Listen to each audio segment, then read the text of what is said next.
नमस्कार दोस्तों, यदि आप भी खरीदना चाहते हैं बस, truck, taxi, auto rickshaw, e rickshaw या कोई भी नया या पुराना कमर्शियल वाहन, तो पीएनबी आपके लिए लाया है पीएनबी ट्रांसपोर्ट स्कीम। और आज के इस वीडियो में मैं इसी स्कीम पे डिटेल में बात करूंगा।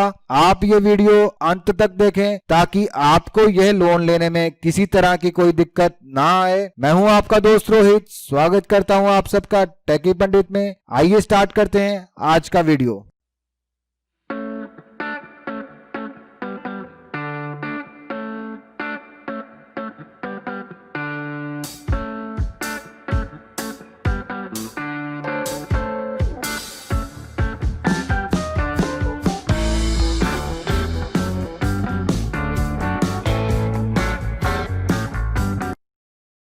पीएनबी ट्रांसपोर्ट स्कीम में आप छोटे से ई रिक्शा से लेके बड़े से बड़े ट्रक, ट्रेलर या कोई भी कमर्शियल वाहन के लिए लोन ले सकते हैं, लेकिन वह वाहन आपके स्टेट अथॉरिटीज और लोकल अथॉरिटीज द्वारा परमिट होना चाहिए। इस स्कीम का लाभ एक आम आदमी से लेके छोटी बड़ी फर्म्स भी उठा सकती हैं, चाहे वो पार्टनरशिप फर्म हो, प्रोप्राइटरशिप फर्म हो, प्राइवेट लिमिटेड कंपनी हो, पब्लिक कंपनी हो या कोई भी ऐसा व्यक्ति जिसको फाइनेंस की जरूरत है कमर्शियल व्हीकल लेने के लिए, वो इस स्कीम का लाभ उठा सकते हैं। अभी के जो इंटरेस्ट रेट हैं वो आपकी स्क्रीन पे शो हो रहे हैं और लेटेस्ट इंटरेस्ट रेट के लिए आप विजिट कर सकते हैं अपनी नियरेस्ट पीएनबी की ब्रांच में या पीएनबी की वेबसाइट में। इस लोन को अवेल करने के लिए जो डॉक्यूमेंट्स चाहिए वो है एक वैलिड आईडी प्रूफ, जैसे कि Aadhaar card, voter card, driving licence, passport, valid address proof जैसे कि आपका घर का rental agreement, voter ID, passport, telephone bill, electricity bill. उसके बाद में आपके इनकम प्रूफ चाहिए। अगर आप सैलरीड हैं तो आपकी सैलरी स्लिप्स लगेगी, और अगर आप बिजनेसमैन हैं तो आपका लास्ट 2 साल के प्रॉफिट एंड लॉस और बैलेंस शीट्स और करंट लेटेस्ट साल की प्रोविजनल बैलेंस शीट और प्रॉफिट एंड लॉस, और आपकी पर्सनल इनकम टैक्स रिटर्न्स, और लास्ट 6 महीने का बैंक का स्टेटमेंट, और आपके पास जो व्हीकल्स ऑलरेडी हैं उनकी एक लिस्ट, परफॉर्मा इनवॉइस गाड़ी का, और अगर आपके पास कोई ट्रांसपोर्टेशन कॉन्ट्रैक्ट है तो उसकी भी एक कॉपी रिक्वायर्ड होगी। इस स्कीम के अंदर आपको 2 तरीके के लोन्स दिए जाएंगे।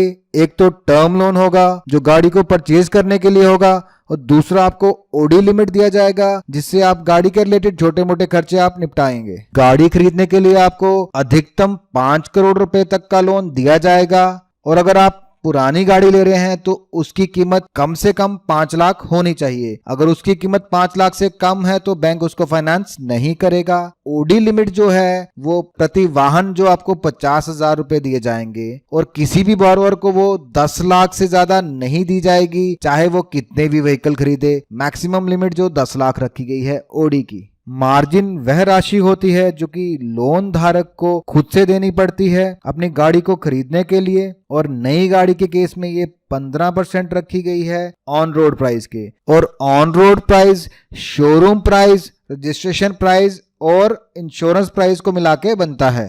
मिसाल के तौर पर इन तीनों को मिला के अगर आपकी गाड़ी की कीमत बन रही है 10 लाख रुपए, तो आपको खुद से 15% यानी कि 1.5 लाख रुपए मार्जिन के रूप में देने होंगे। यदि आप चेसिस खरीद रहे हैं तो चेसी का प्राइस, बॉडी बिल्डिंग का प्राइस, रोड टैक्स और इंश्योरेंस का प्राइस, इन सबको मिला के जो अमाउंट बनेगा उसका 15% आपको मार्जिन मनी के रूप में देना होगा। और अगर आप 2 लाख या उससे कम का लोन लेते हैं तो उस केस में मार्जिन मात्र 10% रखा गया है। और अगर आप सेकेंड हैंड गाड़ी खरीद रहे हैं तो वो 2 साल से ज्यादा पुरानी नहीं होनी चाहिए, और उस केस में मार्जिन जो है वो 25% रखा गया है। और अगर आप ई रिक्शा खरीदना चाहते हैं तो आपको ई रिक्शा की कीमत के अलावा 2 बैटरीज को भी चेंज करने के लिए लोन दिया जाएगा, और ये लोन आपको 1 साल में 1 बैटरी ही चेंज करने के लिए दिया जाएगा। और इस केस में जो मिनिमम मार्जिन जो रखा गया है वो है 10%, और जो ईएमआई है वो इस तरीके से फिक्स की जाएगी कि आपका जो पूरा लोन है वो 36 महीने में खत्म हो जाएगा। और एक जरूरी बात, सेकंड हैंड ई रिक्शा के लिए बैंक फाइनेंस नहीं करता है।